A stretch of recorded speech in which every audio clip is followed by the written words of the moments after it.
My first thought when I was preparing for the show, trying to think of what to talk about, is there's just nothing to talk about. There's nothing going on. What could I possibly mention? I was so like, oh my gosh, there's just nothing going on. Yeah. I don't think anybody would believe that. All right, this is Beyond Reason Radio. Yes, you can imagine what we're going to talk about tonight because I haven't had a chance to talk about it because this all happened over the weekend. I haven't had my show since last week, and I know everyone's out there saying, I need a voice of reason on this. I need a voice of reason on this. Of course. So, yes, I am going to talk about the NFL protests, but I want to actually we're going to get deeper into it because we have time to do that on this show. A lot of other people don't do that, but we do that on this show. That's what being a voice of reason is all about. So we're going to do that. This is Beyond Reason Radio. I'm your host, Michael Yaffee. Like I said, the voice of reason in a world that is beyond reason. If you're listening to the live show here on News Radio 102.5 WFLA, you can catch us till 10 p.m. We're on till 10 p.m. tonight. If you miss any of the show, of course, you can catch the podcast anywhere podcasts are available. Got some people watching on Facebook Live as well. You can like the Beyond Reason Radio Facebook page or send me a friend request as well. We talk faith, culture, and politics, and apparently football now. So there you go. I'll have to add that to the list. And we have Mr. Tom Menson producing as usual. How are you, Tom? I am fine, and got a question for you. Oh, no. Okay, I'm ready. Do you personally know of anybody who's not watching NFL football because of recent events? Yes. Yeah. I know a bunch of people. Mm-hmm. It was amazing on Facebook. I have a lot of fans on my Facebook feed. Mm-hmm. It was quite stunning how many said they were canceling their subscription to NFL Sunday Ticket on DirecTV. People can get a refund on that. DirecTV said they could give them a refund. I had a guy who's a big Bucs fan sent them a letter saying, I've been a season ticket holder forever. I'm thinking about getting rid of it. Other people said they're just not going to watch anymore. I had people putting profile pictures of the NFL logo with a big no sign around it as they're making that their profile picture. I have friends who just don't want to watch it anymore. Well, whether you're for the protests or against the protests, I think the big deciding factor for most people is they just don't want to be assaulted with that stuff when they're watching a football game, which is supposed to be a diversion from everyday life. I'm glad you brought that up because that was the biggest reason I didn't watch over the weekend. I like football. I'm not as big of a sports fan as some people. I love sports, but like there are some people that get emotional about sports. They'll cry when their team. I'm not one of those people. I don't watch ESPN, 24/7 or anything like that. I just don't have the time. But I do like to watch my team, and I love football. And I did not want to watch it over the weekend. And it wasn't even so much that I was offended at the protests. The protests have been going on for a year, really. But I knew that all of this was going to be thrown in my face. And I deal with that 5 days a week already. Sure. I usually tell people on the weekends I'm not too much into this stuff. I take a break on the weekends. People will send me stuff for the weekends. I usually don't respond because I take a break from it. Yeah. But the NFL is the same thing. It was the one thing that really united the country for the most part. Almost everyone you knew watched football. And say you had a liberal friend. If you're a conservative, you have a liberal friend. You don't want to talk politics with them, but you could talk about the game over the weekend, you know? You could go watch the game with them. Several of my friends have said they're getting more interested in college football for the first time. Yeah, that's going to happen, I think, unless they start doing it too. But in terms, people wanted it to be an escape. That's what sports is supposed to be. It's supposed to be entertainment. Mm-hmm. It's supposed to be fun. Mm-hmm. It's supposed to be an escape on the weekends, and it's something that everybody can get into. Those days are over. Now we are thrown into the political world again, the divisive world again, because of what's going on. And I'm going to make the point a little bit later that Trump didn't start this. It was a couple weeks ago. I was out with my mom. I think we were at Chili's or something, and they have ESPN, all the ESPN channels on the TVs. Uh-huh. 3 different ESPN channels for probably most of the hour that I was there. They were talking about Colin Kaepernick. Most of the channels there were talking about Kaepernick. Mm-hmm. And at the time, there were protests. It's funny, too. At the time, the supporters of Kaepernick wanted to boycott the NFL because nobody signed Kaepernick. Right. So they all said they were going to boycott the NFL, and everyone's like, we're going to watch it. Now it's opposite. Yeah. Now it's a weird thing. But they were all talking about Kaepernick. And I'm thinking, what happened to the days when they actually talked about the game? Because when I watch those shows, that's what I'm interested in. I want to know about the strategies of the teams, the health of the players, how they did in last week's game, what they're going to do differently in this week's game, what's the best matchup of the week, and so on and so forth. Who are they going to pick up in college next year? Those are the reasons why I watch ESPN or something. But now they are so into politics. And I think you are right on the money, Tom Benson. Even despite all the differences in the protests, I think one of the biggest reasons why people are upset is they just don't want to be thrown into politics. They wanted it to be an escape. This was the one area where it was an escape. I mean, we can't even get it in Hollywood anymore. Another thing I like to do on my spare time is watch movies. Mm-hmm. But we're constantly lectured by actors now in Hollywood all the time, and in entertainment shows about politics. Okay, well, I want to watch late night TV. That's always fun and entertaining. No, we're lectured about politics there, and it's always on the left. It's always the left lecturing us about who we need to vote for, what policy we need to support, how we're actually a racist country, and all this stuff. And you wonder why people turn it off. Yeah.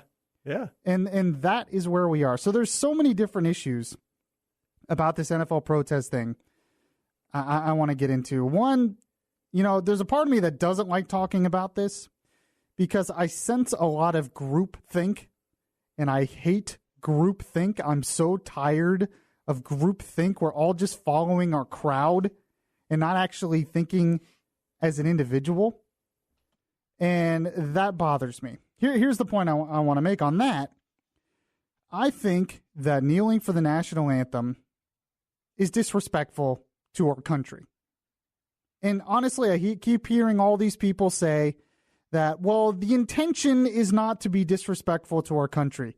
I don't buy that personally. We're going to play comments from Kaepernick when this all started. We're going to play a lot of what he said, and we're going to get into this. Okay? But I think personally it was meant to be disrespectful to our country. That being said, I also think that Trump really shouldn't have got into this. I'm also tired of the president, and this did not start with Trump either, but I'm also tired of the president of the United States going beyond his role. Okay? I criticized, and I wrote a blog about this week. You can check it on the website. I criticized Obama heavily in his farewell speech because it wasn't a farewell speech from a president. It seemed more like a lecture from a dad or from a pastor. And you're not my pastor. You're not my dad. You're not my moral leader. You're the president. You're head of the executive branch of one branch of the federal government. And I don't like that. I also don't like it when Trump gets up there and he starts making all these culture war issues and he starts commenting on the NFL and how those players should be fired. I understand his sentiment. I agree with a lot of his sentiments. But I don't necessarily think it's something a president should be doing. So here we go. We usually in the issues, it's either you support Trump or you hate Trump. And I'm just not one of these people. I'm not into this group think. Oh, well, I love Trump and what he said. Oh, I hate Trump and I'm protesting Trump. The other problem I have with this is now all these people taking a knee. Why are the most of them doing it now? They're not doing it because they care about Kaepernick's protest. They're not doing it for police brutality. They are doing it because they hate Trump. What the NFL should have done and what the players should have done and what the sports world should have done is if they really didn't like Trump's comments, is they should have ignored them. And they should have said, Trump's an idiot. I'm just going to ignore it and we're going to focus on the game. That would have been effective. Sure.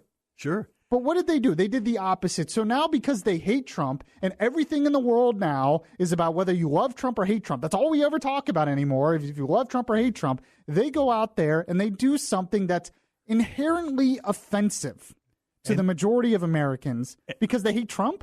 And didn't I see somewhere there 2 or 3 of the people who sang the national anthem at these games took a knee themselves? Yeah. Well, they're protesting the national anthem. Why did you agree to sing it? Yeah. Just goes to show you they're not protesting the national anthem. They're getting in on the groupthink, as you say, protesting Trump. Oh, well, Trump said something, so now we have to protest it because it's Trump. Yeah. Just say the comment's dumb and move on with your lives. So I don't like this supporting everything Trump does and says no matter what. But I don't like this being against everything Trump says and does vehemently no matter what. Why am I being thrown into this world? The other thing is a lot of these players, they're protesting because they say we have a right to protest. This is this argument I hear over and over again. We have a right to protest. Nobody is saying you don't. No one is saying you don't have a right to protest. That's not the issue here. The issue is whether on the job you should be protesting. The issue is the method of protest really the best kind of method? Which I don't think it is. The issue should be also what you are protesting.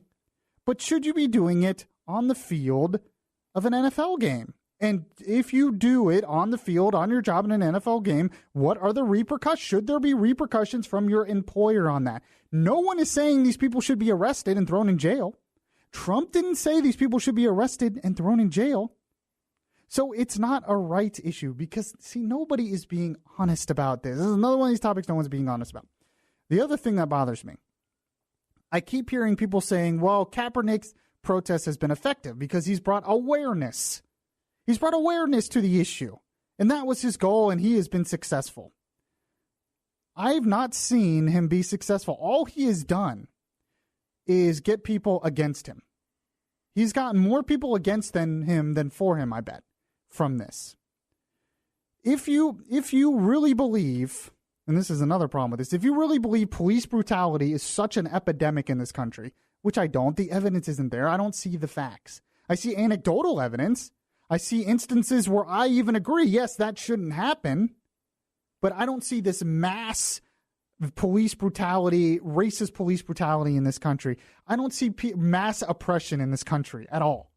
And as someone who reads history and who has read about the history of oppression in the world, and yes, even in this country, to argue that we are anywhere near oppressed, any group is anywhere near oppressed in this country, no, I just don't buy it. I just don't buy it.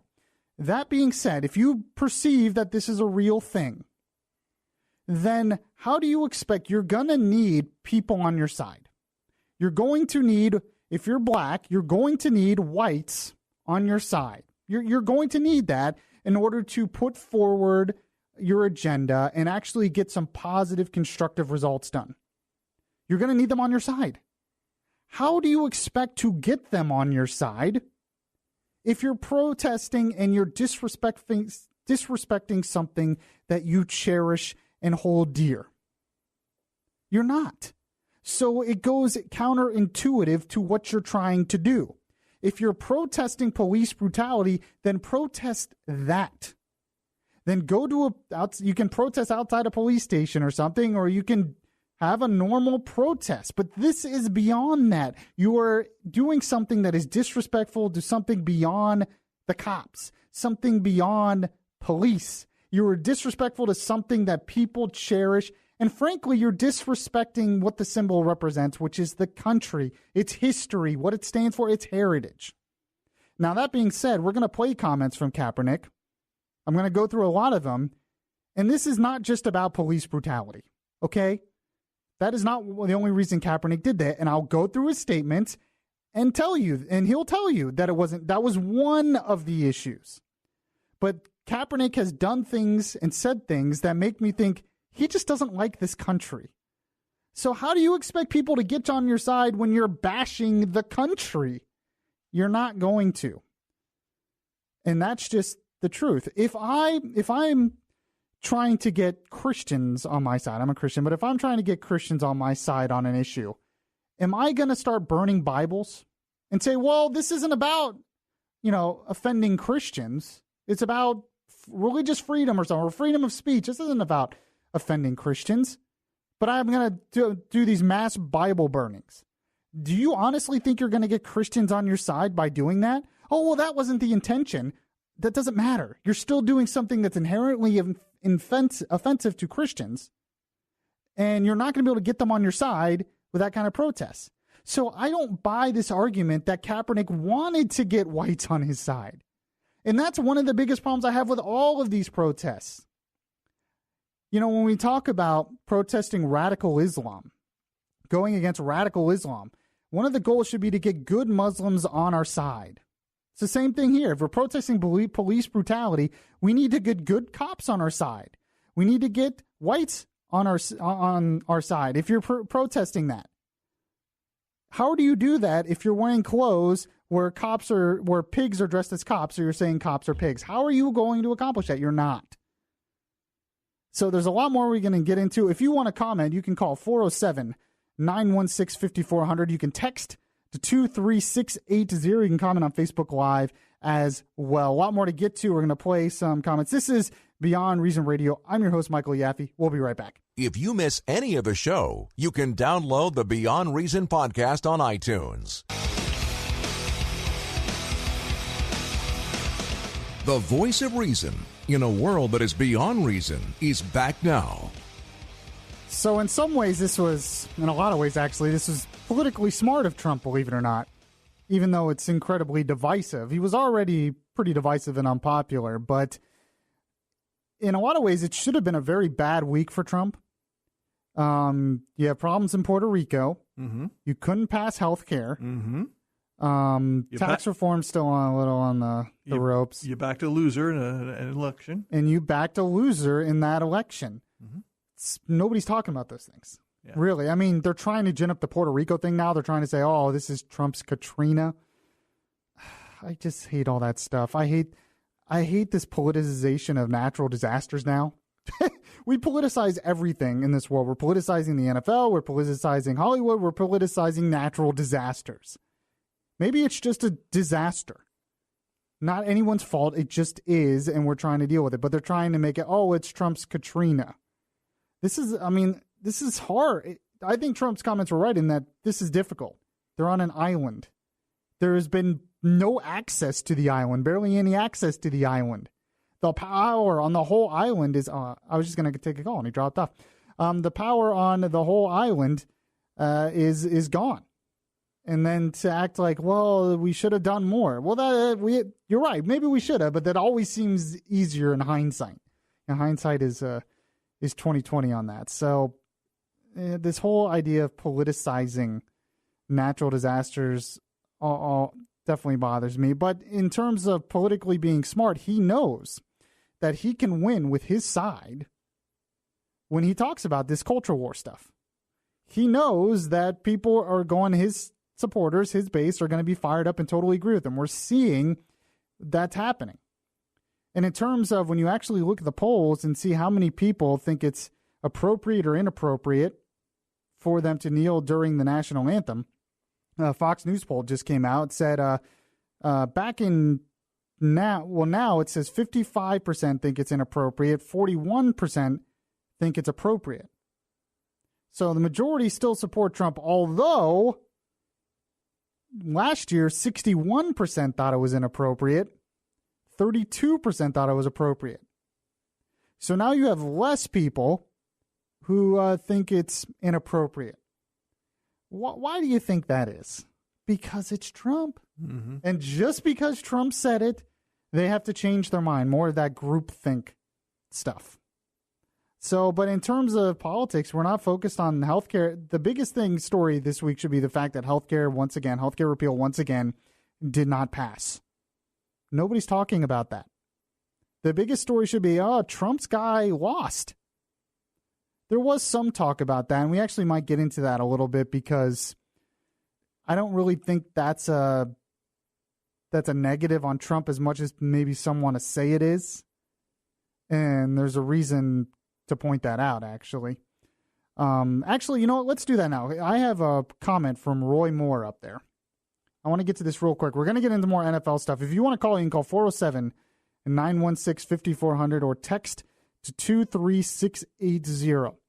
If you listen to this one comment from Roy Moore's victory speech, this will tell you that this was not a referendum on Trump, this election in Alabama, this special election between Luther Strange and Roy Moore. It was about other things, and this proves it. This is what he said. Don't let anybody in the press think that because he supported my opponent that I do not support him and support his agenda. As long as it's constitutional, as long as it advances our society, our culture, our country, I will be supportive as long as it's constitutional. But we have to return the knowledge of God and the Constitution of the United States to the United States Congress.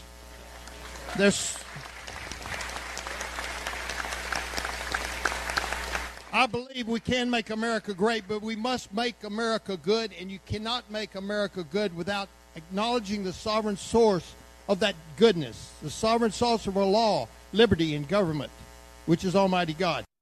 So Roy Moore went out of his way to make sure to say, I'm still on Trump's side. He didn't have to do that. Trump didn't support him.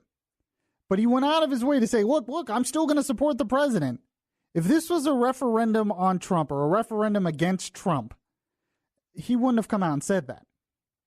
The reason why, this is a referendum on Mitch McConnell, a referendum on the establishment, and one of the biggest reasons they're upset at them is because they promised true repeal of Obamacare and they haven't delivered on it. It's a referendum on that. Plus, it's just a local election. The guy, Roy Moore, is very popular in Alabama, and he was able to capitalize on that. It's not a referendum on Trump, but still, it doesn't make Trump look great that he goes down there, supports a guy, and that guy loses. But nobody's focused on that. We're all talking about the NFL. So 407-916-5400, text to 23680. I have some calls coming in. If you want to call, you can call 407-916-5400, or you can text to 23680. We're also going to play Colin Kaepernick's comments right after he did his initial protest, over a year ago. We have his initial comments after that, a lot of them. I want to play him in context to give you the real idea of what Kaepernick was all about.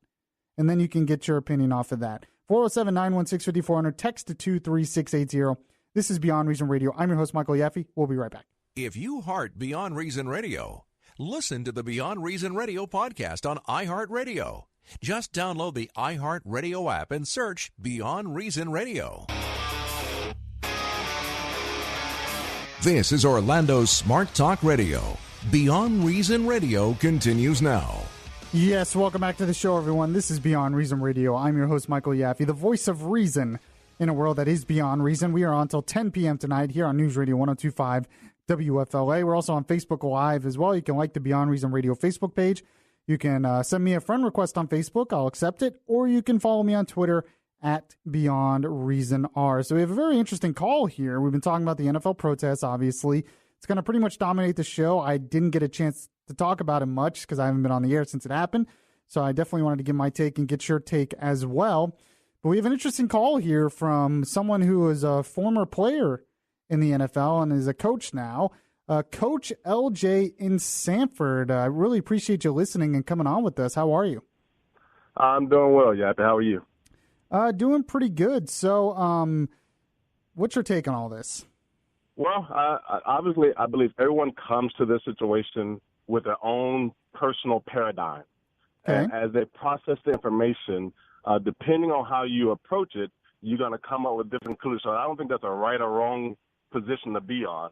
So let me take the first position of, number one, having played football, we look at the national anthem. I personally use the national anthem. I'm a stand-up type of guy. I'm going to stand for the national anthem, but I use it to psychologically and emotionally prepare myself for the battle at hand. And that's how I use to take a national anthem. You think a lot of players do that? I believe the majority of us do. We look at it as being our call to battle. That's interesting. All right. So that gets us emotionally engaged in what we're about to engage in. Okay. Now that I'm a fan, looking at the professional games as a fan, I look at the game if we're honest with ourselves, most people who love football don't look at football for the national anthem. As a matter of fact, we want to get our snacks, we want to get our sodas together. The national anthem is the last thing we're looking to see. We're looking for, some of us only like the opening kickoff. So really and truly, I think we're all overreacting and somehow making a bigger deal out of the national anthem in the sense of it being something that everyone is choosing to watch or not watch NFL football based upon that. And but I think you're not the only one who's brought this up. You know, people at their homes don't stand up a lot of times when it's on. Right. I understand that, but that's more of a laziness kind of thing or a distracted kind of thing. This is a player choosing consciously to protest during it. And I think that's different than just being distracted or something. He's actually trying to send a message that offends a lot of people. Yes. Now, when you say he's trying to send a message to offend a lot of people, you got to remember, culturally, I'm assuming you can tell from my background that I am a minority. And culturally, we have used football as a tool to accomplish a lot of things in our own personal lives in order to get ourselves ahead or to further our own agendas. Well, I think sports can be a positive thing. Yeah, definitely. That's correct. So as a result of that, some people choose to use football. I'm a Florida State grad. Deion Sanders used college football as a tool to just get into the NFL. Some people use college football as a tool to get an education. Right. So you use football as a tool and a platform to market either yourself, either politically, socially, economically, entrepreneurially. And so technically, if someone has an issue, a cultural issue or social issue, I don't think it's out of bounds because it's always been done for our culture since the 50s. For a minority that wants to bring light on a situation, to choose to do it on his platform, which is at the professional level if he's a professional athlete, and if he's going to do it silently and respectfully by kneeling, I don't see why there's a major uproar about people respectfully kneeling, because we respectfully kneel because they feel like kneeling isn't respectful. You're saying respectfully, but that's not respectful to the flag. But in praying is respectful to the Creator, the Almighty. Yeah, we that's kneel true. when we pray. So if we kneel, if there's a sign of respect when you're praying, I don't think you can automatically flip and call kneeling disrespectful when it comes to something that's less than our Creator. But I mean, you have to put it in context. He's not kneeling because he respects the flag. He's kneeling to protest the oppression he perceives this country is doing to blacks. That's right. Okay, so he's kneeling he's kneeling respectfully, not for the respect for the flag or for the country. He's kneeling to shed light on the fact that he himself is disgruntled with something that the country is not addressing publicly, and so he's going to kneel publicly in order to cause people to ask questions on why are you publicly kneeling? What is your public concern with the issue, whatever issue it is you're addressing? Okay. Well, I mean, I think some people are offended because they don't believe what he's kneeling for is a legitimate thing, and I think there's some credence to that. But I also think Tom Benson and I brought it at the beginning of the game. I also think, one, people are just tired of hearing about how their country oppresses people or is racist when they don't believe that. But also, I think people don't watch football for that reason. And you're saying, well, you can use your sports to platform yourself. Yeah, but you don't do it on the field. You don't do it during the game. But that's exactly what he's doing. No, he's not doing it during the game. He's doing it before the game, number one. But it's still a part of the game. It is. It is part of the game, but what I'm saying is that when he kneels before the game, before kickoff, the only reason it's an issue is when the media, whom most conservatives look at as they always want to blow things out of proportion in a way and deflect from what's most important. The media is focusing in on him. No one would ever have known who's kneeling, how many people are kneeling, unless the media wants to use it to basically drive their own agenda. You know, it's funny. I was just going to say it's funny that you bring that up. There is a theory that I've heard, because he didn't kneel at first. He actually just sat down. Right. There's a theory that I heard that this was not his intention originally, that he was just sitting because he was upset because he got benched, and people brought it up, and then he turned it into, oh, well, I was doing it to protest, when actually that wasn't really why he started to do it. I mean, I don't know. But then you talk about the media blowing it up. They saw it and were like, hey, why didn't you do that? That's right. And then and they may actually throw the thought into his mind. He's like, well, no, but that is a good reason to kneel. And so then at that point, maybe, and nobody really knows. But I just want to say that those who choose not to watch football because of their dissatisfaction with the protest before the game, I think it takes away from the tension of the game. I think those who decide not to watch football, that's their prerogative. However, I believe that means they're not really lovers of the game.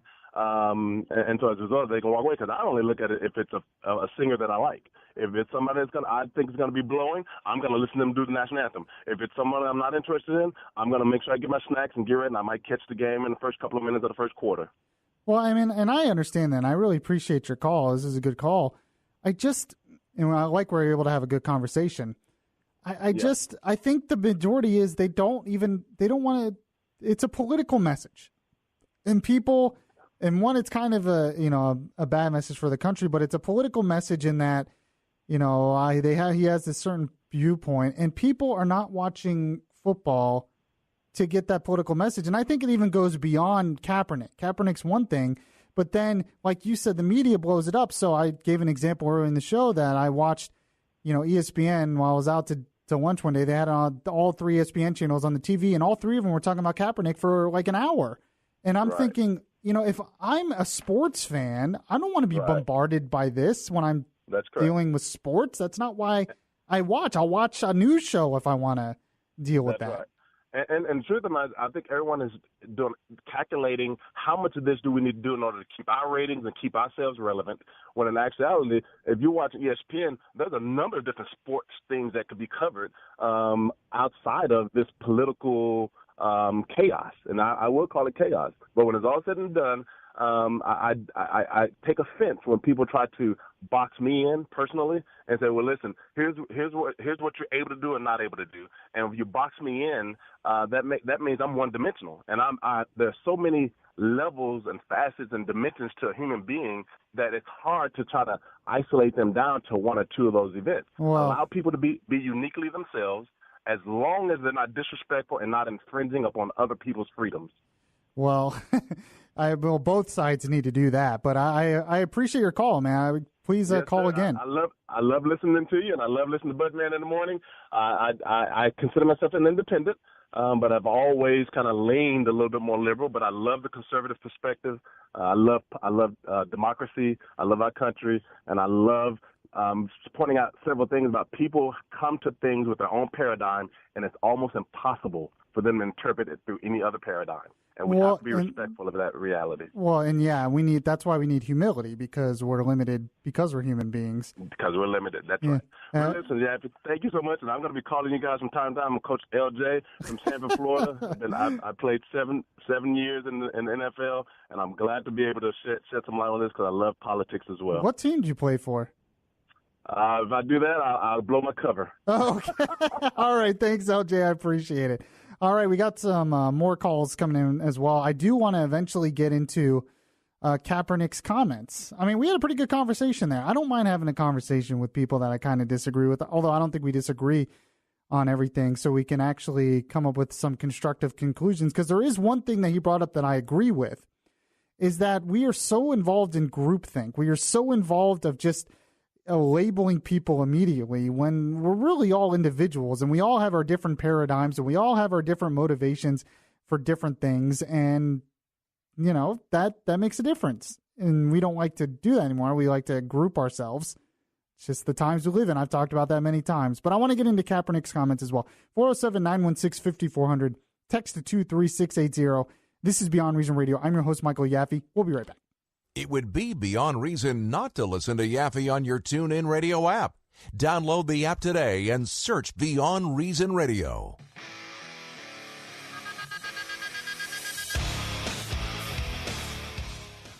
The conscience in your ear telling you the difference between right and wrong. Yaffee is back on the air. Yes, welcome back to this show, everyone. This is Beyond Reason Radio. I'm your host, Michael Yaffee, the voice of reason in a world that is beyond reason. We're on until 10 p.m. tonight. There's a lot more I have to get to, but we have a bunch of calls that I want to get to. You can also text to 23680. But I figured I have not had a chance to get to one of my voices of reasons of the hour. I usually do a voice of reason of the hour on on a subject we're talking about, and I had a couple of voices of reason. And in the first hour, in terms of the NFL protests, as we're talking about, in terms of Trump's comments, I found this cut from Greg Gutfeld from Fox News. He does his show Saturday nights, I believe. Saturday or Saturdays. I don't get the chance to watch it live, but I really like him. I read his book, too. But he had a comment because people are kind of blaming Trump for everything that's going on. And I have to agree, Trump didn't start this. He reacted to something that was already started. He might have escalated it because he's the president, but he didn't start it. Greg Gutfeld actually kind of made that similar point. So here's my voice of reason of the day for this hour. Enough. If ESPN sportscasters can talk politics, why can't a president talk sports? And before you accuse Trump of politicizing sports, it wasn't Trump who introduced an attention-seeking protest into the NFL or wore socks with pigs dressed like cops on them. Who politicized the game? It wasn't Trump. Try the media and their obsession with identity politics, who elevated a dim quarterback into their millionaire martyr. If anything, Trump's the least political creature on earth. Unlike the sports hacks and callow media, Trump doesn't read anyone's minds. He responds to actions. So, and I agree with him there that Trump, and I actually wrote this earlier in the week, Trump more often than not is reacting to something, is responding to something. He's not bringing it up. So the issues are already out there. He's just responding to it. But because it's Trump, everyone has to make a bigger deal out of it and be angry. And, there you go. But he didn't start politicizing the NFL. It's been going on for the past year or so. Let's take some calls here. Let's go to Paula in Lake Mary. Paula, how are you? Well, I'm doing well. How are you? Not too bad. What's your take on all this? My take is, for one thing, anything that goes against the flag in our country makes me angry, and it makes a lot of people angry. But I think it's sort of exacerbated by the fact that it appears that since the election, there has been so much anti-this, anti-that, anti-speech, True. anti-American, anti-police, and really not a lot of facts to back things up. So I tried to temper. It's all my emotion. temper, Yeah. with okay, let's look at some facts. And honestly, I think this. I'm not saying there isn't brutality, police brutality, or there's not issues where there have been shootings that were less than correct. But yeah, and I agree with you. Picture, how many in the bigger picture could we? The reason it comes to light is because of the technology. Right. This has been going on. It creates a perception. Ever. Well, it creates a perception. It's so easy, and I really appreciate your call. But you're right. It's so easy now with the internet to create a perception out there. So instead of I can go on the internet right now and look up some videos on cops shooting someone maybe when they shouldn't have, and it's a black person, and I can throw out 3 videos and you say, oh my gosh, that's an epidemic. But they don't realize I could do the same thing with whites and do the same thing and throw that out there and say, oh, this is an epidemic. It's like that with any issue now. It's so easy to go out on the internet, find things that just believe your already preconceived notions. And I think that's what happens a lot. When you look at the facts, one, it's going to be impossible to completely 100% get rid of police brutality. It's impossible. When you have 350 million people in a country, over 1 million cops, and millions of interactions between cops and police every year, or police and citizens every year, there are going to be bad cops. It's inevitable. But you have to look at the big picture and say, is this an epidemic? Is this such a crisis that I have to protest the flag and say there's too much oppression in this country? I don't see the evidence. Right. That's it. Oh, okay. All right. I guess you agree with me. Thanks, Paul. Let's go to Bob in Longwood. Bob, what's your take? Thank you, Michael. Yeah, that gentleman, Thomas, that called up, that he says he's on a sideline to get his mind prepared for a football game and, go into battle. What about that soldier that went to Vietnam, went to battle? What about that soldier that went to North Korea into battle? What about that World War II, that soldier went to fight in that battle? Well, what they would say, I'm just telling you what they would say. I agree with you, but what they would say is that, well, they're not protesting. They support the military. They're not protesting the military. That's not why they're doing it. Yeah, well, thank you. Know what we need in this country? We need the draft back, believe me. The draft, that's kind of a... Well, I mean, okay, good point. I mean, I understand what he's saying because this was one of my biggest problems with this. If the goal of Kaepernick to raise awareness on this issue, which people would say he's doing a great job of raising awareness, I haven't seen that. This was already an issue that everyone was aware of. He's always done is created division and gotten people against the issue. From what I've seen, there's a lot of people who might have been on his side that now are against him because he's done something that's inherently offensive to them. That's what I'm saying. It's not effective in that way. So if I'm a military person, you know, there are liberal military people. There are people on the left that are in the military. There are people in the military that probably think that their police brutality is a problem. But then when you go out and you disrespect the flag that they fought and died for, and they stand up for it, they're going to be like against you, even when they might have been on your side to begin with. That's what I'm saying. But when we play Kaepernick in the next hour, when we play the audio from when all this started, because I want to play it in context, so it's so long, so that's why I haven't got to it yet, because I wanted to get to your calls. When we play that audio, you'll see that this was not just about police brutality. That was one of the issues. But to him, this country oppresses black people too much. He believes there's too much oppression in this country, that this country is not living up to the values for a lot of people that it should.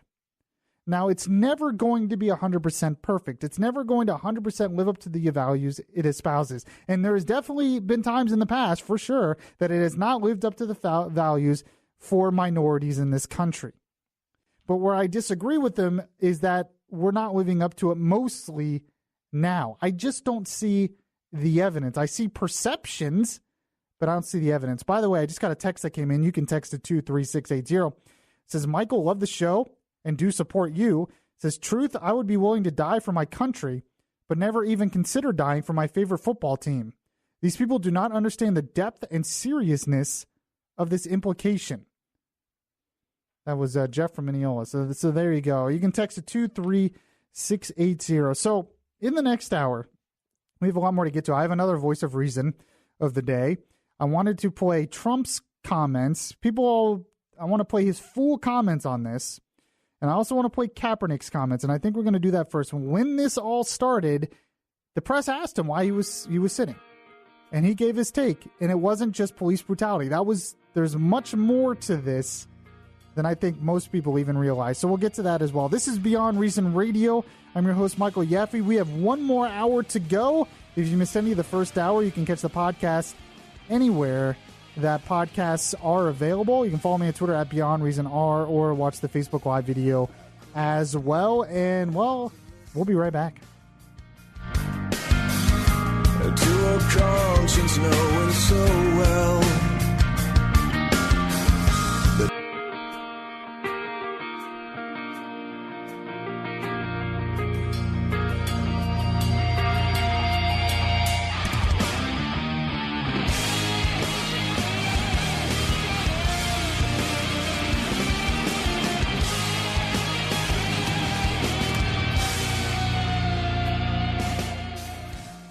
So I'm going to do something right now that's like a big no-no with talk radio hosts, but I'm going to do it. Trump's tax plan came out today, and there's been a lot of talk of what it's going to be, and I've looked into it. I have not had a chance to look into it as much as I want to for today's show to really talk about it. But I'm on tomorrow night. So we're going to talk about it more in depth tomorrow night. Believe it or not, I like to really try to understand things before I get on the air and talk about it. I know nobody, can you believe it? Nobody wants to do that anymore. The one thing I will say this, I'm seeing people reacting to it. The reaction is always typical because it's just all two different philosophies. You have the conservative philosophy, which is let more of their people keep more of their own money, and it will help the economy. The left side says, no, the government needs more money because it's the government's job to help the economy. And the government to invest in things like infrastructure is what really helps the economy. That's where the divide is. That's why Bernie Sanders this is a disaster for the American people. Why is it a disaster? Because he believes it's the government's job to help the economy. He believes that with the government being small and the government not having as much money and the people getting to keep more of their own money, that's not good. The government needs to have more of the money because they'll know what to do with it better than a free economy. Yeah, right. But that's where the divide is. And that's why it's hard. So it's typical. The responses are typical. So we'll get to that more into the next show. This is Beyond Reason Radio. I'm your host, Michael Yaffee, the voice of reason in a world that is beyond reason. It seems like the world gets more and more beyond reason every day, at least the political world, the social world. Actually, and I need to write a blog about this. I've been meaning to. In the big scheme of things, we live in pretty good times, believe it or not, in the big scheme of things. You wouldn't think so, keeping up with the news.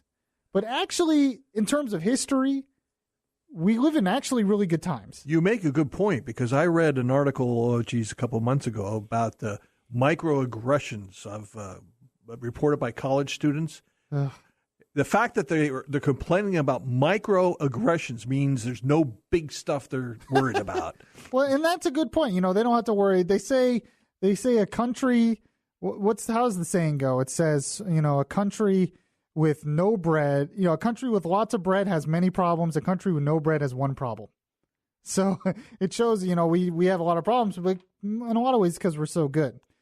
That kind of brings us to this whole NFL protest thing. This is one of the things that has bothered me a lot about the Kaepernick protests. Is I read a lot of history, philosophy, and stuff like that, especially American history. And when I hear people say, well, minorities are really oppressed in this country right now, we have to do something about it, or police brutality is such a big problem that we need to protest the national anthem, I just don't buy it. There was a time, I was reading a book recently about, we interviewed the guy on the Florida Roundtable, and it talked about, it wasn't about this completely, but it talked about cops in New York. In the 30s, cops in New York were told to beat up people they were arresting. They were literally told to do it. They were saying, we don't want we want these criminals, when they get arrested, to be roughed up a little bit when they get arrested. That was the policy. So they'll think twice about doing it again. Right? Yeah. Okay. But my point is, that's not happening now. Nothing even close to that is happening now. Yet we're talking about how we're oppressed. We don't know what real oppression is in this country. Nobody. I don't care what your race is or anything. You don't know what real oppression is in this country today. There have been races that have been oppressed in the past in this country, there's no doubt. And I think that's the problem, is the perception is still there. But I don't buy that there's some kind of mass epidemic of police brutality, that there's a mass epidemic of any kind of oppression against anyone in this country. I just don't buy it. Even when I talk about how Christians are kind of attacked in pop culture, I don't think Christians are oppressed. But that's one of the issues that bothers me. So I wanted to get back. So we're talking about the NFL protests. A lot of people are turning off the NFL. I'm seeing all over social media. They're upset at what Trump said. So let's go back to where all of this started. It started with Colin Kaepernick. And he sits down. He doesn't even kneel at first. He sits down. And finally, reporters realize what he's doing. And they asked him about it. This was like over a year ago. So I pulled up that original press conference with him, and they were asking him, and I want to go through this. We'll stop as we're going through this, and talk about it and get the context of everything he's talking about and why I have a problem with a lot of it. And I don't think a lot of people are doing this, so we're going to do it. So here it is. Let's start it here. What are you trying to accomplish? What would you like this to be the end game for you? That's basically. Ultimately, it's to bring awareness and make people realize what's really going on in this country. There are a lot of things that are going on that are unjust, people aren't being held accountable for, and that's something that needs to change. That's something that, this country stands for: freedom, liberty, justice for all. And it's not happening for all right now. Okay, stop right there. So he's asked, what are you doing? And he's saying, well, there's a lot of injustice going on in this country. There is some injustice going on. It's going to happen in any country. No country's perfect. This country is not definitely perfect. But he's saying there's a lot of injustice going on in this country. There's a lot. We're not living up to those values of freedom, liberty, and justice for all. This is where I have a problem. A lot of people have a problem. I think for the most part, we are. Especially if you look at the history of the world, especially if you look at the rest of the world today, we don't have a lot to complain about. If you are a law-abiding citizen in this country, chances are the police will leave you alone. The chances are you're not going to be killed by a cop. I know some people are not going to like that. Oh, yes, you are. If you're a black man, you're going to be profiled and all this stuff. Nah. I'm not saying that doesn't happen, but chances are, if you're a law-abiding citizen, even most of these instances where unarmed black men are being killed, not all of them, but some of them, the unarmed black man did something wrong to begin with. Now, that doesn't justify them being killed, but I'm saying this whole perception that there's there's oppression out there so much that they have to protest the national anthem. I don't buy it. I don't buy it. There are a lot of things in this country that I don't like. I think the government's too big. I don't like the NSA spying. I think we're taxed too much. I think we're doing a lot of things that are unconstitutional. But for the most part, I understand that we still live in a pretty free country. That's good for most people. And I wouldn't protest the country and the flag because I disagree with some things going on. So Kaepernick continues on here. This is the original. This is right after he first started doing this. Here it is. He continues on. Is this something that's involved as a philosophy in your mind, and how has this kind of progressed that you make a stand like this? It's something that I've seen, I've felt, wasn't quite sure how to deal with originally, and it is something that's evolved. It's something as I've gained more knowledge about, what's going on in this country in the past, what's going on currently. These aren't new situations. This isn't new ground. It's things that have gone on in this country for years and years and have never been addressed, and they need to be. Okay, stop right there. This idea that this stuff has never been addressed, I don't buy that either. I just don't buy it. Racism has been addressed in this country for years, and in fact is we're not perfect, but the fact is we have made amazing strides in this country dealing with race in just the past 50 years. When you think about it, in the big scheme of things of this in history, the amount of progress this country has made in 50 years in terms of race is a miracle. It really is. It's hard to find that anywhere else in history. And we're not perfect, but this idea that, this is not being addressed. All police stations, or all police departments, most of them have an internal affairs department. Why? To address police corruption. Why? Because there's been police corruption in the past and it had to be addressed. Lots of cops now have to wear body cams. Why? Because this stuff is being addressed. So this idea that Kaepernick had to do this because the injustice isn't being addressed, I don't buy this. And I know a lot of my friends are going to disagree with this. They're going to disagree with this because the perception out there is that it needs to be addressed. I don't buy it. I just don't buy it. All right, he continues on. Will you continue, Colin, to sit? Will you continue to sit? Yes, I'll continue to sit. I'm going to continue to stand with the people that are being oppressed. To me, this is something that has to change. And when there's significant change, and I feel like that flag represents what it's supposed to represent, and this country is representing people the way that it's supposed to, I'll stand. Specifically. Okay, stop right there. So, he hasn't even mentioned police brutality yet. You know that?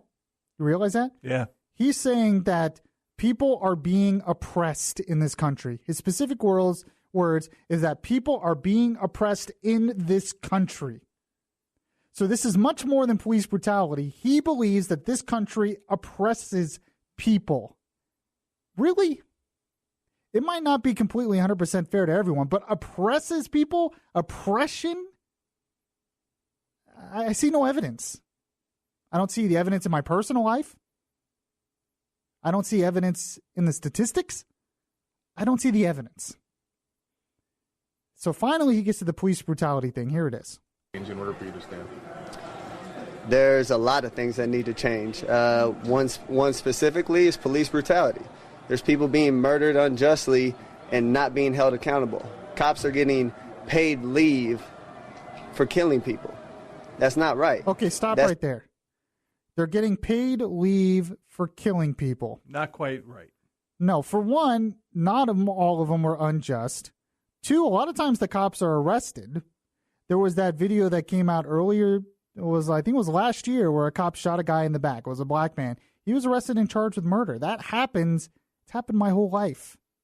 The reason why they're put on paid leave is because so they're not out being cops still. Well, I mean, they think, and cops are murdering people. So how do you expect to get the good cops on your side when you say stuff like that? It does happen. It has happened. It's going to happen. No matter what you do, it's going to happen. Because it's just the nature of things. It's just like murder is going to happen in this country. I would love to get rid of 100% of murders in this country, but it's going to happen. But is there an epidemic of it that it's so bad that there's a group of people being oppressed in this country? Chicago, maybe. Yeah, but they're not being oppressed by cops. Yeah.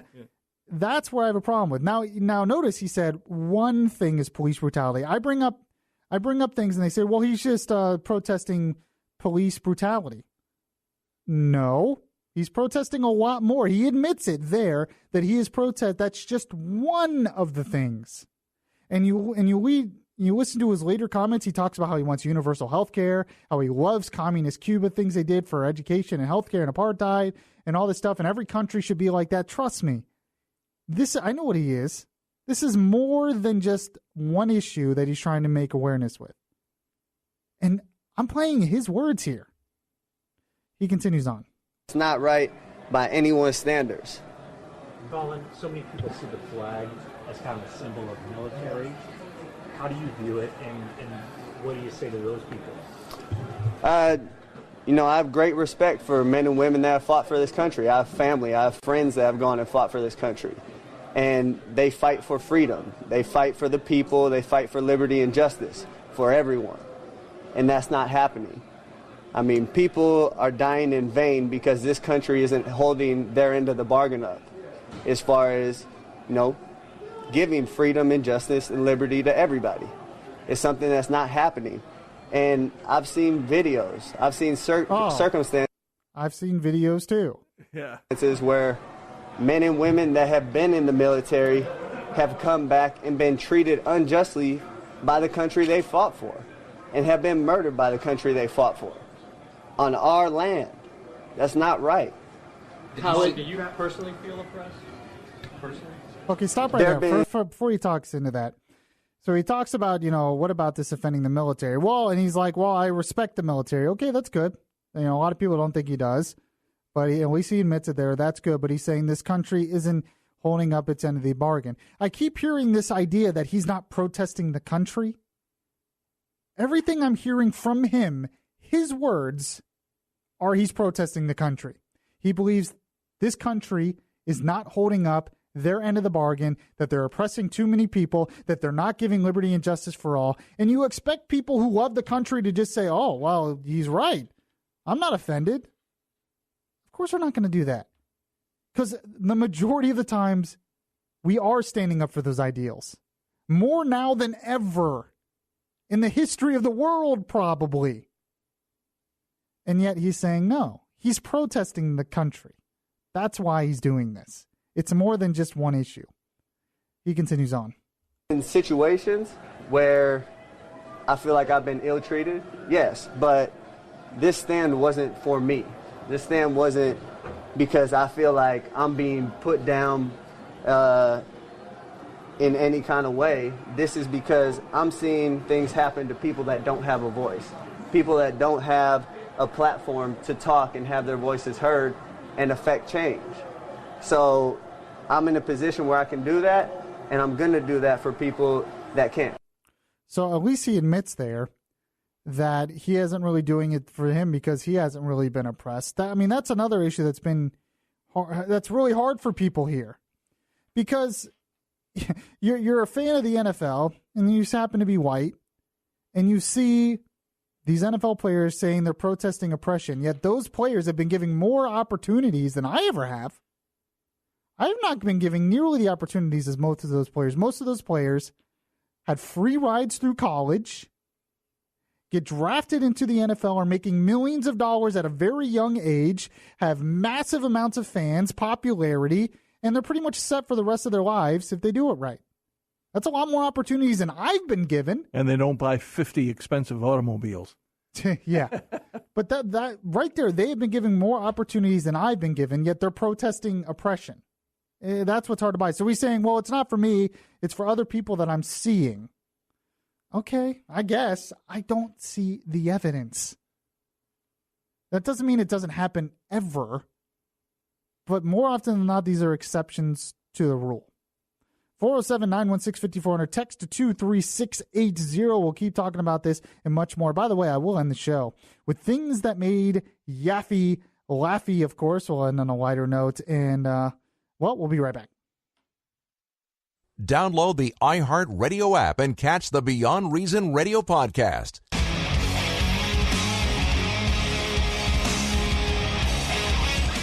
The place where we talk faith, culture, and politics. Beyond Reason Radio continues. Yes, welcome back to the show, everyone. This is Beyond Reason Radio. I'm your host, Michael Yaffee, the voice of reason in a world that is beyond reason. We are on till 10 p.m. tonight here on News Radio 102.5 WFLA. If you missed any of the show, you can catch the podcast anywhere podcasts are available. And we have Mr. Tom Benson, who is producing as well. And were you a big NFL fan to begin with? No, baseball's my sport. But I'll watch football. You know, it's what you normally do. I mean, you watch the Super Bowl, I bet. Oh, sure. I watch the commercials. Yeah. I wonder how the Super Bowl what's gonna happen this year with that. Well, the guesses I've read basically is a Super Bowl is like an event on its own, and a lot of people use it for family time for friends. Yeah, it's more like a holiday, almost American holiday. Yeah, it's a party night. But I wonder if people are going to kind of protest this on Super Bowl Sunday. Well, we'll see. That should be very interesting because it is like an American tradition almost to have Super Bowl. Now, Bud, who hosts the morning show here, he says that he was a big baseball fan too. He said the strike with baseball kind of turned him off to baseball a little bit. He still watches it, but not as much. Mm-hmm. Did you have that same effect there? No. Because he keeps comparing it to that. He says, I'm not as into football now because of all this. And it reminds me of baseball after the players' strike. I never got into it the same after that. I forget where I was, what I was doing during the strike. What was it, 94 or something like that? Or 95? I can't remember. But, I just wrote off that year. And when spring training came up next year, I was ready to go, Yeah, I know basketball had that strike one year, but it was like shortened year, and it didn't offend me as much, Basketball is my least favorite sport. I think the reason is because I was never good at it. Baseball, I was best at. That's why I hate baseball because I loved it as a child, but I was terrible, and it just put a bad taste in my mouth. All right, so let's end this half hour. I'm going to switch gears a little bit, Tom Benson. If you can get the Ben Shapiro cuts, he is my voice of reason of this hour. And he was asked about this, and he gave a couple of really good responses. He was on Fox News, and he's been such a voice of reason on so many things lately. He ends up being the voice of reason of the hour on the show a lot, but it's just the way it is. But he was asked about this. He was on Fox News debating about this, and he gave some really good comments on this whole controversy between Trump and the NFL and what this is really all about. And I like his take, too, because it's not the usual group think take. He actually has an individual opinion, and he's not some big Trump supporter, never has been, didn't vote for Trump. So I wanted to play it. Here's the first cut with him. The idea, what basically happened here is that Colin Kaepernick started a protest. It didn't turn into a movement. It was basically dying out. Most players didn't like it. The vast majority of Americans didn't like it. And then President Trump decided to bring it up again. And then the left reacted, as they always do to President Trump, by falling directly into whatever trap I think he inadvertently set. Trump says, anyone who kneels for the national anthem should be fired. And so now everybody on the left goes, well, then everybody should kneel for the national anthem. They basically react to him the same way that my 3-year-old daughter reacts to me when I'm using reverse psychology on him, it's just not smart. I mean, if you're on the left and you're trying to create a PR movement in favor of this movement, it doesn't seem to me like the smartest way to do that is to create the image of everybody kneeling during the national anthem. And the booing audiences across the country, the booing stadium audiences across the country, seem to be good evidence that this is not a protest movement that is actually gaining steam. It's actually undercutting its own message. If you want to protest perceived police brutality, there are police stations right down the way. You can go and protest. My sense is that this doesn't end well. The smartest way to do that. I agree with him 100% there. He made points that I've made in this show. He said, for one, the left just overreacting to this just makes it worse for them. They fall into the trap. They overreact. What they should have done is just ignored him, called him stupid, and moved on with the game. But they overreacted, and now you have more people kneeling for the anthem, and the only reason they're doing it is because they hate Trump. The other thing I agree with him is this is not an effective PR movement. If you really want to protest police brutality, don't do it by offending all the people you're trying to get on your side. And so I think he makes some good points. Now, he talked about here in the second cut, he talks about how Trump didn't start this, and I agree with him on that. Yeah, it just never ends. I mean, I think the only way to get past this is to go back to the consensus that we sort of had before. To suggest that Trump started this culture war is not true. He escalated the culture war. Kaepernick started this particular thing. I mean, this was a controversy a year ago. So to pretend that Trump started by shooting two men right in the face. If we want to get back to consensus here, then we need to go back to where I think public opinion actually is, which is it's inappropriate to protest the national anthem or during the national anthem. Protest all you want in other venues, and at the same time, no one should be fired for this. I mean, that's the basic opinion. I'm not saying that Kaepernick doesn't have the right to do it or any of these players don't have the right to do it. They certainly have the right to do it. Owners have the right to react how they want to react. The president should not be calling on people to be fired for expressing their protest opinions any way they see fit. With that said, I think there are only very few common symbols that we hold together, and those are things like the flag and the national anthem and football, by the way. And as those disappear, as those become politicized, the country becomes almost irreconcilable. Oh. I couldn't agree with him more. So he made so many good points. One, Trump didn't start this. He reacted to it. Okay, Colin Kaepernick was the one who started this protest. Two, yes, we are getting rid of those common symbols we hold dear, which is unfortunate. But it's also not the role of a president to be doing this stuff. Should be saying this stuff at rallies. Should be calling for people to get fired at rallies. If Obama did this for, say, Tim Tebow, if Tim Tebow knelt, and there was some backlash. You know, Tim Tebow used to do his kneeling to pray. And if there was some backlash for that and Obama came out and said, well, you know, the players should fire him. It's not the place to do it. We would all have been up in arms. But, you know, Trump does it. It's the same thing. Or if Obama said that the Redskins should change their name, the Washington Redskins should change their name, the right would have been totally up in arms. It's not the role of the president to be doing this. So it's good common sense there. Good take. So that was my voice of reason of the hour. I want to take a call here before we go to the break. Let's take James in Orlando. James, how are you? I'm doing great. How are you doing tonight, brother? Pretty good. So what's your take on all this? Well, I mean, essentially, this thing is kind of it's difficult to listen to this because it's painful to see such kind of disingenuousness. You know, if I can say that. I mean, let's start with you, for instance. I'm a former NCAA athlete. Okay. I was a fencer at Brandeis University. Nothing was given to me. You made that comment a second ago. These guys are giving this. I never said they were given. They were given opportunities. Excuse me. Let me finish real quick, my Nothing friend. was given to me either, by the way. Okay. Nothing was given to me, but I worked hard to be a good athlete. Okay, I never said you didn't. Watch this. No, watch this now. Yes, but you use that word given. I want to correct that. They're not given anything. Okay. They work hard Semantics. for this position they get to. And so never said they didn't. They're saying they're being oppressed. Okay. No, they're not. You said they're not. You said that Colin Kaepernick admitted that he is lucky and fortunate to not be oppressed. But he is saying a lot of people are being oppressed. Exactly. And they are not. Now, watch this. No, hey, watch this.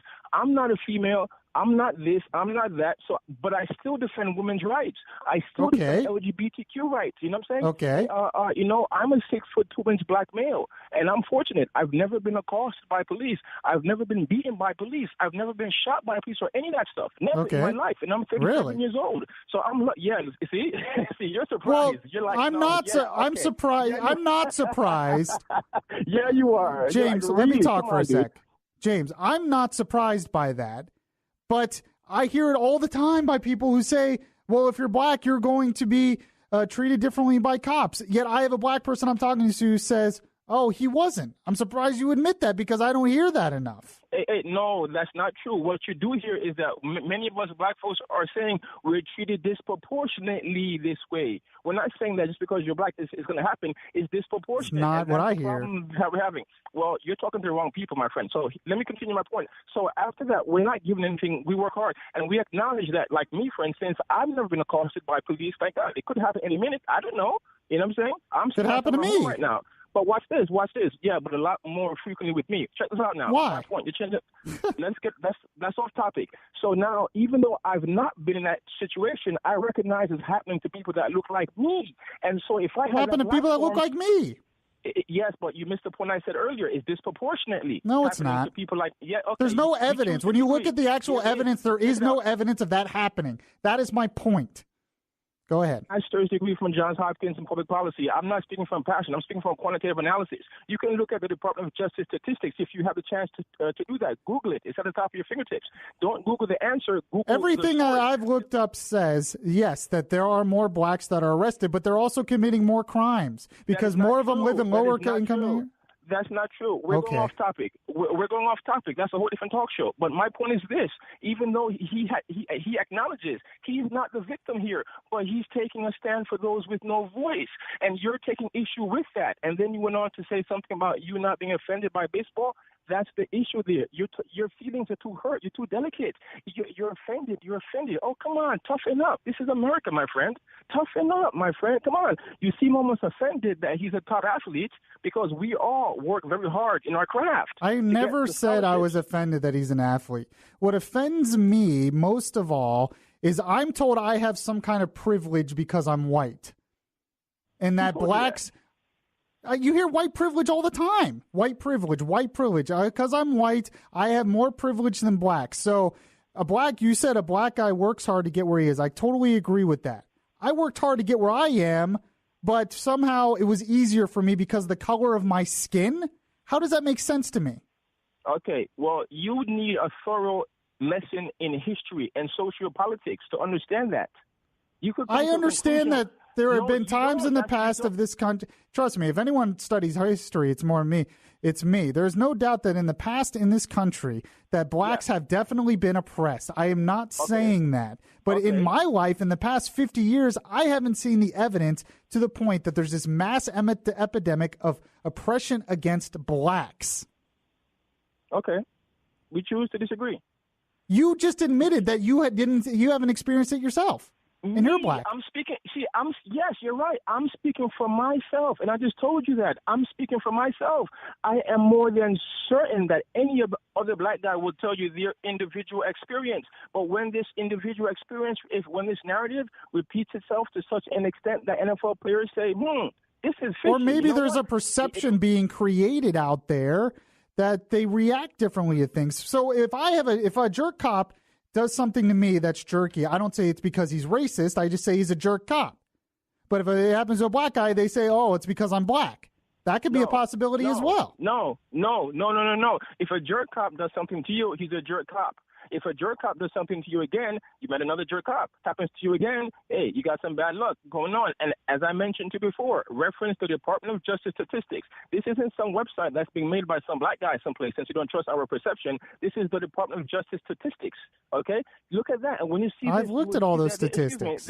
I doubt you do. You will see that there's a disproportionate amount of aggression and death at the hands of white police officers, not only white police officers, but others, but police officers against black men and women and children. Okay. It's ridiculous.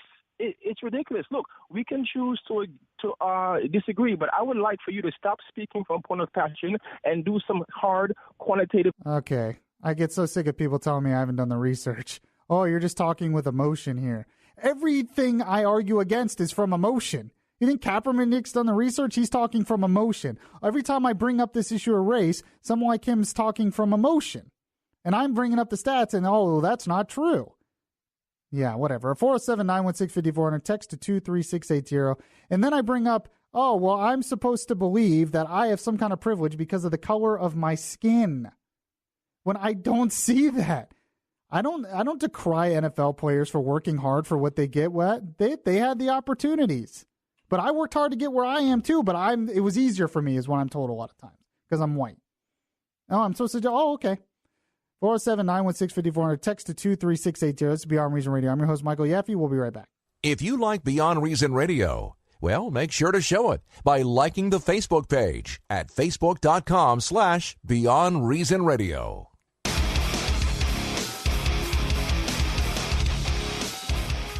Your safe space for conservative thought, not for political correctness.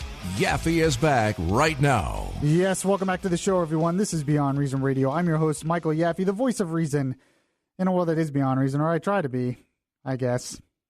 According to that guy, I'm just too emotional. It's like the opposite of usually what I'm called. Usually I'm not the one who's called emotional by this. I don't know. And then he said I was decrying the success of the NFL players, saying they were given everything. No, I never said they were given everything. Obviously, they had to work hard to what they were given for. I'm just saying they had opportunities, too. More opportunities than I had. It's not decrying that. They got it because of their skill, but it's hard for me to believe that they're somehow oppressed when they have more opportunities than me. I'm not decrying that. They're welcome to have more opportunities than me, but that's just the point that I was making. I don't know. You look like you had something to say, Tom. You turn on your mic, you looked at me, and then you didn't say anything. All right, let's take a call here. Let's go to Craig in Brooksville. Craig, what's your take on this? Well, regarding the National Fascist League, this may be a wake-up call, or should be a wake-up call to all the people out there who've been putting these guys on pedestals and calling them heroes all these years for throwing a football around. Now maybe they'll sit there and realize that, hey, these guys aren't football heroes at all, and that's a good wake-up call. Now, what I like to see is a nice, somebody needs to look at these guys and at their tax exemption that these guys had all these years. That has to be changed. Maybe Trump can light a fight under that one. Well, not only that, but the issue now is tax funding for stadiums, all these stadiums. Yeah, right. And which I've been against since the beginning. I've never liked that idea. No, neither have I. And maybe this is another wake-up call here. But there's no reason why these guys should have a tax-exempt status. I don't know if you're aware of it or not, but the Lingerie League, they said they're going to be standing for the Pledge of Allegiance. They're going to put it. No, I'm serious. They're going to put it. I was listening to sports radio today. They're going to put it right in their face. And I said, good for you, girls. You do it. Interesting. But that's a good thing. Now, regarding Trump coming out and sharing his opinion on this, I'm all for it. It's about time we had a president who had some kahunas and stood up for the country and stood up for the flag, stood up for the soldiers, stood up for the first responders and the police that take a stand every day of our life. Good for him for saying something. And that's what I like about Trump. He doesn't worry about the consequences of what anybody has to say. And as usual, he always takes the oxygen out of the room anyway, which is good. It always ends up being about him or what he had to say, and he doesn't care, and I like that. Yeah. All right, Craig, I appreciate your call. He's always been a big Trump supporter. The Lingerie League, huh? I don't want to have to pick a sport because of the politics of the sport, though. That's something that's like the next step of this. NASCAR came out and said, we're going to force our guys to stand for the national anthem or something. I don't want to pick a sport because they agree with my politics. No, I watch sports. Mm-hmm. Just like, my favorite, when I watch a movie, I don't want to watch a movie because that actor's a conservative or a liberal. I want to watch because of the quality of the movie, the quality of the actor, the quality of the product. I hate boycotts and all this stuff, but it's just, I'm a believer in the individual. I hate racism. I hate it. I think it's the dumbest thing that's ever been come up by man. One of the dumbest things. The idea that we would judge someone based on the color of their skin. It's stupid. The pigmentation of their skin, it means nothing to your character. Never has. Racism is dumb.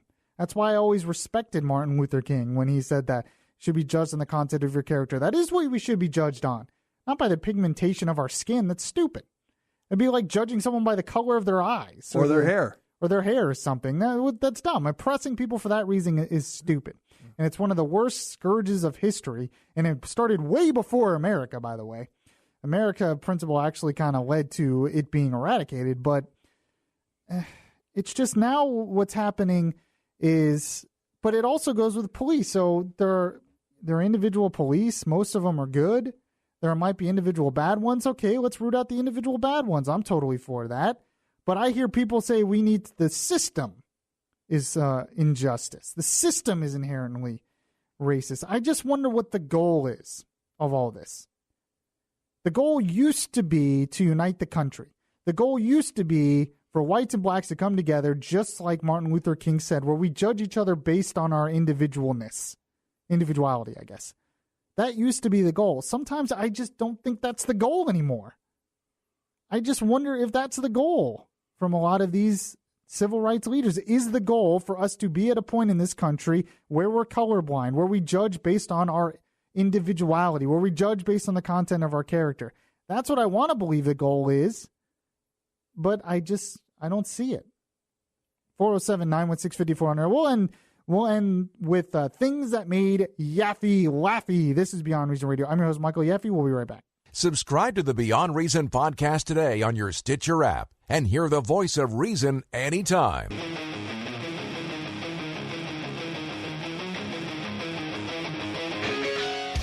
Your voice of truth in a world of fake news. Beyond Reason Radio continues right now. So I think we need to have some fun. Need to laugh a little bit. Need to relax a little bit. Lighten the mood a little bit. It is time for a story that made Yaffee laffy.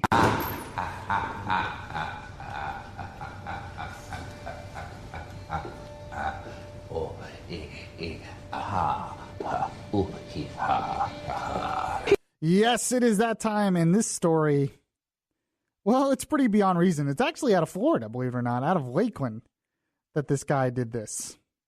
So, unfortunately, this is a radio show, not a video show. But if you actually saw the video, it would be even better. A guy did something interesting. He built his own car, but it's not really a car. It's a radio flyer wagon. Now, did you have one of those as a kid, Tom Benson? I feel like absolutely. I don't know if I had a radio flyer. I feel like I did. It's still, they still make them. It's still popular. Oh yeah. But this guy made a giant radio flyer wagon. You got to Google it. See the picture. Made a giant radio flyer wagon that drives like a car, but it looks exactly like a giant wagon. Not only that, but it's pretty fast. And it's quite something to see. So I picked up the story from a local Fox affiliate there, and they were interviewing the guy. And go ahead and play it for me, Tom Benson. You know, back in the day, I remember I had a little red wagon, and if I wanted it to move, I would have to pull it, and it would go behind me. But this guy, my new best friend, Curtis, he can't turn around because he's driving, and that would be unsafe. But all he has to do is put his foot on the gas, and this baby will go from 0 to 90 in just 7 seconds flat. When Curtis Hutchinson it's a ball. A lot of fun. Takes these wheels for a spin, second looks are second nature. A lot of smiles, a lot of thumbs up, a lot of pictures. Curtis drives it everywhere, to the barber shop, to deliver his real estate sign. But his wife, Kathy, says, please, honey, not to church. Her hair's like standing on end, so I just prefer not to ride in it on somewhere like that. So most anywhere else or whatever. This is presumably the only one of its kind, a radio flyer built from the ground up. With a 350 engine and power to spare. That's 50-year-old technology, but that's just basic an old 50s hot rod. About 10 years ago, one of Curtis's buddies in Muncie, Indiana, built a radio flyer on a golf cart. Curtis saw it, fell in love, and decided to build the turbo version. Basically, after the mechanic work was done, I finished everything in my garage. Built the body, installed the carpeting, painted it, and now, very proud of it. You can see everything that makes a car run, the engine, transmission, gas tank. He's invested $30,000. Would you sell it? I've been offered a couple offers, but I haven't wanted to right now. Having too much fun with it. And so are the people who catch a quick glimpse as it flies past them. So apparently, this wagon, it's just funny when you think about It's even funny when you hear it because that's a wagon, but it's making this giant engine sound because it's huge. It is. It's like bigger than an SUV. Yeah. But he did a great job. People got to look it up because it looks exactly, even has like the thing you pull the wagon, the handle. Yeah. He even has that in front of the car. And it looks like a giant, I hope I can see it on the road, actually. I mean, he lives in Lakeland. Maybe he'll drive over here and see it. Be great for parades. Oh, that's true. Yeah. Oh, that's a great point. I bet you, but you can't drive it to church. She said. No. His wife said, "Don't drive it to church." Messes up your hair, but I don't have that problem. No, so you're fine. You could drive it to church then, Tom Benson. Yeah. But yeah, he says it goes 0 to 90 in 7 seconds. That's pretty fast, and you actually see the video. It goes pretty fast there. So I thought that was a good way to lighten the end of the show. So on tomorrow's show, if I'm allowed to come back on the air tomorrow, I think I will be. I actually want to talk about Trump's tax plan. I haven't got too much into it in today's show. I want to get into that. From what I've seen, he wants to get rid of some of the brackets. So there's 3 brackets. He wants to lower the rate for the top 2, but he wants to raise the rate for the bottom, which, the Democrats are they're going to jump on that. They're not going to like that. But it actually, even though he's raising the rate for the bottom, it actually helps the bottom income more because it raises the standard deduction. So they're actually getting a lot more from the standard deduction under this plan than they would be. So they're actually getting a lot more back. And I think there's actually a lot more people that wouldn't have to, basically not to pay any income taxes. The best part of it, though, is not really the individual, because most of the individual stuff is, here or there. It's the corporate stuff. It's the business stuff. Lowering the corporate tax rate, lowering the business tax rate, including for those with small businesses. That's the stuff that I think really could help the economy. So we'll talk about that more in depth tomorrow and much more. I appreciate you. If you missed any of the show tonight, you can catch it on Facebook Live or catch the podcast anywhere podcasts are available. I'll catch you guys next time. To a conscience knowing so well that nothing comes from indifference, I look inside